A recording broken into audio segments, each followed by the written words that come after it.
ഇടയ്ക്ക് ഈ ഒരാൾ എന്നെ വിളിച്ചിട്ട് പറഞ്ഞു, ഇത് എന്താ അതിന് വേറെ ഏത് ഇൻ്റർവ്യൂ ഞാൻ പറഞ്ഞു തോന്നുന്നത്, നിങ്ങളെന്തോ തമാശ ആണോ ചെയ്യുന്നത് ഇപ്പോൾ?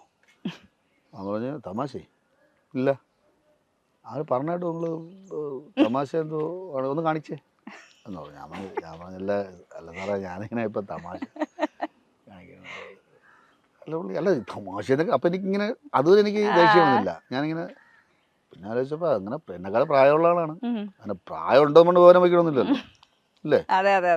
നമ്മൾ സാർ എന്ത് ചെയ്യണേ? ഞാൻ സ്റ്റാറ്റിസ്റ്റിക്സ്. അവൻ ഒരു കാര്യം, സാറ് കുറച്ച് കണക്ക് എഴുതി കൂട്ടി, ഞാൻ കാണണ്ടെന്ന് പറഞ്ഞു. അല്ലേ ചുമ്മാ എനിക്ക് കുറേ കണക്ക് എഴുതി കൂട്ട് അല്ലേ?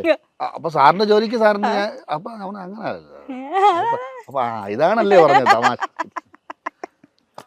അങ്ങനത്തെ കുറേ ഇപ്പം നമ്മൾ ഈ പറഞ്ഞ പോലെ ഇത്രയും വർഷമായിട്ട് വർക്ക് ചെയ്യില്ലേ, നമ്മൾ ആദ്യത്തെ ഒരു കുറച്ച് കാലമൊക്കെ അങ്ങോട്ടും ഇങ്ങോട്ടും ഈ ഫോർമലായിട്ടൊക്കെ സംസാരിക്കും. ഇത് കഴിയുമ്പോഴത്തേക്ക് നമ്മുടെ റിയൽ സ്വഭാവമൊക്കെ പുറത്താണ്. അടി ഉണ്ടാക്കാറുണ്ടോ? അടി ഏറ്റവും കൂടുതൽ അടി ഉണ്ടാവണം എന്ത് വിഷയത്തില?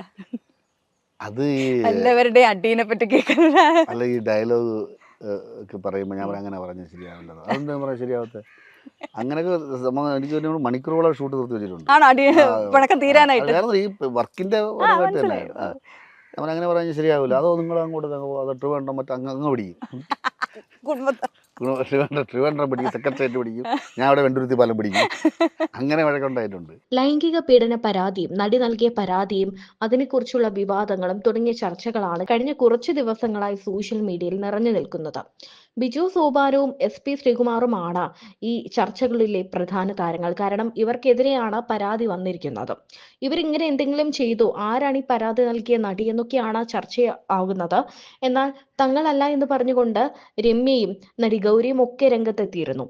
ഇനി നിഷ സാരംഗാണോ അല്ലെങ്കിൽ ജൂഹിയാണോ, അങ്ങനെ തുടങ്ങി നിരവധി ചോദ്യങ്ങൾ എത്തുന്നത്. ശിവാനിയാണോ എന്നൊക്കെ നിരവധി പേർ ചോദിച്ചുകൊണ്ട് എത്തുന്നുണ്ട്. ഈ സമയത്താണ് ബിജു സോപാനത്തിന്റെ ചില തുറന്നു പറച്ചിലുകൾ വൈറലായി മാറുന്നത്.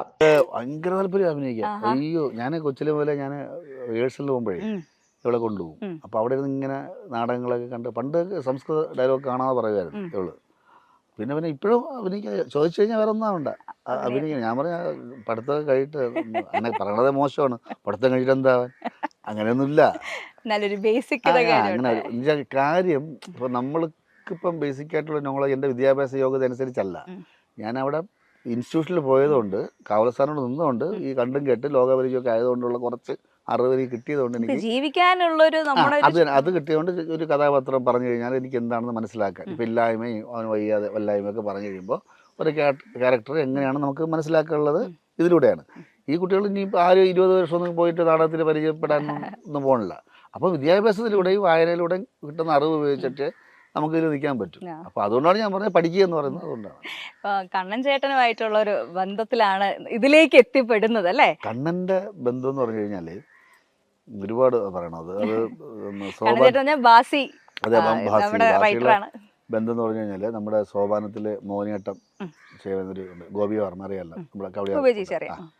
അപ്പോൾ അവരാണ് ഇവിടെ എന്നെ എത്തിച്ചത്. അപ്പോൾ എന്നോട് ചോദിച്ചു, ഇങ്ങനെ നിന്നാൽ മതിയോ, എന്തെങ്കിലുമൊക്കെ പുറത്ത് ചെയ്യണ്ടേ അവർക്ക്? ഞാൻ പറയാൻ നമുക്കങ്ങനെ പരിചയം, നമ്മൾ ഇതിൻ്റെ അകത്ത് കിടക്കുകയല്ലേ. അപ്പോഴൊരു കാര്യം ചെയ്ത് ഞാൻ ഒരാളെ പരിചയപ്പെടുത്തുന്നു പറഞ്ഞാൽ ഏഷ്യാനിലെ ഷായിച്ചേട്ടൻ ക്യാമറ, ഷായിച്ചേട്ടനെ ഷായിച്ചേട്ടനെ ശിവകുമാർജി പരിചയപ്പെടുത്തുന്നു. ശിവകുമാർജിക്ക് അവിടെയാറുള്ളൊരു സിനിമയൊക്കെ വളരെ സീരിയസ് ആയിട്ട് കാണുന്ന ഒരാളും നിരൂപണം ചെയ്യുന്ന ഒരാളുമാണ് ശിവകുമാർജി. അദ്ദേഹത്തിൻ്റെ ഫസ്റ്റ് ഷോർട്ട് ഫിലിം കൂട്ടിലേക്ക് അദ്ദേഹത്തിന് ഒരു 8 അവാർഡ് വാങ്ങിച്ചു കൊടുത്തു. അപ്പോൾ അദ്ദേഹമാണ് എന്നെ നേരത്തെ പറഞ്ഞ ഒരു കാര്യമുണ്ട്, ഈ നാച്ചുറലായിട്ട് ഇപ്പം ചെയ്യണമെന്ന് പറഞ്ഞ സംഭവം. അങ്ങനെ പുള്ളി ആദ്യം ഒരു ഡയലോഗ് വന്നിട്ട് ചെയ്യാൻ പറഞ്ഞു. ഞാൻ നാടകക്കാരനാണല്ലോ. അപ്പോൾ പുള്ളി പറഞ്ഞു 2 മാർക്ക് തരാം, പിന്നെ ഒരു കാര്യം കൂടെ ചെയ്യണം, ഇനി ചാൻസ് ചോദിച്ചു ആരുടെ അടുത്ത് പോകരുത്, കാരണം വേറെ ആൾക്കോ കിട്ടാനുള്ള ചാൻസ് ബിജു തട്ടിച്ചെടുത്തിട്ട് ബിജു കുളമാക്കും, അതുകൊണ്ട് അവരെങ്കിലും രക്ഷപ്പെട്ടു. പുള്ളി അതാ പറഞ്ഞത്, സത്യം. അവർ 2 മാർക്ക് ഞാൻ തരാം, അല്ലാതെ ഇത് ബിജുവിന്, കാരണം നാടകത്തിൻ്റെ അകത്തായി പോയി, ബിജു തിരിയുന്നത് പോലും കണ്ടിങ്ങനെയാണ്. അപ്പോൾ പിന്നെ എങ്ങനെയാണ് ബിജു? മലയാള ടെലിവിഷൻ ചരിത്രത്തിൽ വളരെ വിജയം നേടിയ പരമ്പരയാണ് ഉപ്പുമുളകും. ഫ്ലവേഴ്സ് ചാനലിൽ സംപ്രേഷണം ചെയ്തിരുന്ന പരിപാടി സാധാരണ കുടുംബത്തിന്റെ കഥയാണ് പറഞ്ഞിരുന്നത്. അതുതന്നെ പ്രേക്ഷകർക്കിടയിലും തരംഗമായി. ഉപ്പുമുളകിലെയും നായകനായ ബാലചന്ദ്രൻ തമ്പി എന്ന കഥാപാത്രത്തെ അവതരിപ്പിച്ച് ശ്രദ്ധേയനായ താരമാണ് ബിജു സോപാനം. ബാലു എന്ന പേരിൽ അറിയപ്പെട്ട കഥാപാത്രത്തിന് വലിയ ജനപ്രീതി ലഭിച്ചിരുന്നു. ഇതിലൂടെ ബിജു വെള്ളിത്തിരയിലും ചുവടുറപ്പിച്ചു.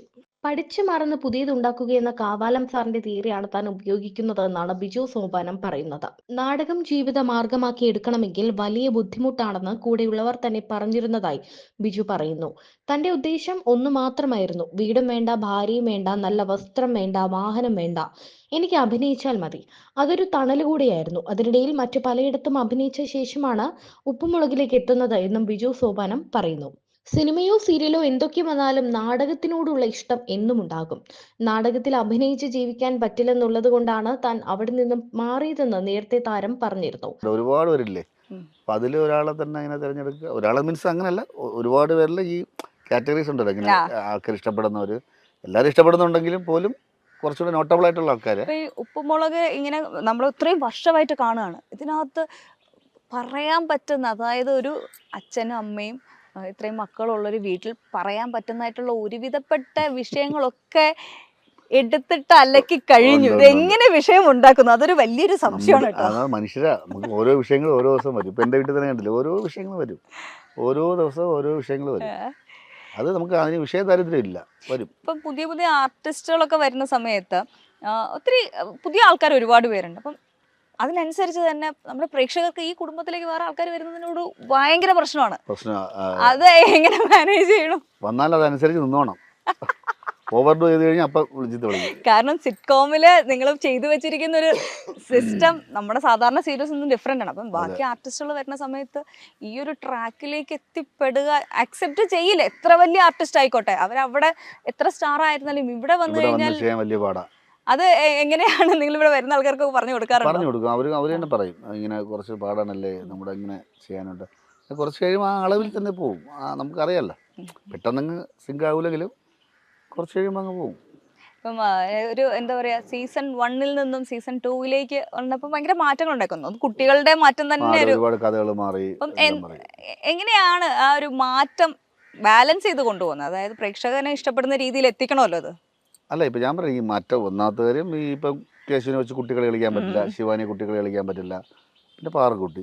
അപ്പം ഇപ്പോഴത്തെ നില അനുസരിച്ച് എന്തൊക്കെ ഒരു, ഇപ്പം കേശുവിൻ്റെ യുവാവാണല്ലോ, യുവാവിനുണ്ടാകുന്ന പ്രശ്നങ്ങളാണ് ഇപ്പോൾ അവന് ലൈനായി, വേറെ ലൈനായി, ഞാൻ കുറച്ചുകൂടെ കിളവനായി എന്നാണ് പറയുന്നത് ഇപ്പോൾ അവര് മര്യാദയ്ക്ക് കിളവനായില്ല, മര്യാദയ്ക്ക് വീട്ടിൽ അടങ്ങി ഒതുങ്ങി കിടന്നൂടെ, വീടിൻ്റെ പുറത്ത് എന്നാണ് ഭാര്യയും മക്കളൊക്കെ പറയുന്നത് തന്നെ. അപ്പോൾ അത് അങ്ങനെ, അപ്പോൾ ആ ലെവലുള്ള കഥകളായി. പിന്നെ അതിൽ തന്നെ രസിക്കാനുണ്ടല്ലോ, രസം എല്ലാ ഏജിലുണ്ടല്ലോ. അപ്പോൾ ആ ഏജ് അതിനനുസരിച്ചിട്ടുള്ള ഒരു മാറ്റവും നമ്മുടെ പ്രേക്ഷകർ അതനുസരിച്ച്, കാരണം കാലത്തിനനുസരിച്ച് മാറ്റം നമ്മളിൽ ഉണ്ടാവുന്ന പോലെ കഥയിലും. ഇപ്പോഴത്തെ പറഞ്ഞാല് അത് ഞാൻ പറയാനുള്ള വിഷയമാണ്. ഇപ്പൊ ഒരു വാക്ക് നമുക്ക് പറയാൻ പറ്റുന്നില്ല. നമ്മൾ പറയുന്നത് കഥയ്ക്ക് വേണ്ടിയാണ്, അല്ലാതെ ഒന്നും അല്ല. ഇപ്പൊ ഞാൻ നീരുവിൻ്റെ അടുത്ത് നിന്നെ അടിച്ച് റെഡി പറയാൻ പാടില്ല. പൊളിറ്റിക്കൽ കറക്റ്റ്നെസ് എന്നെ ഇടിക്ക് അങ്ങനെ ചെറുത്തി സ്ത്രീകൾക്കെതിരെ ഞാൻ പറയും എന്തോന്ന് വയസ്സായെന്ന് പറയാൻ പാടില്ല.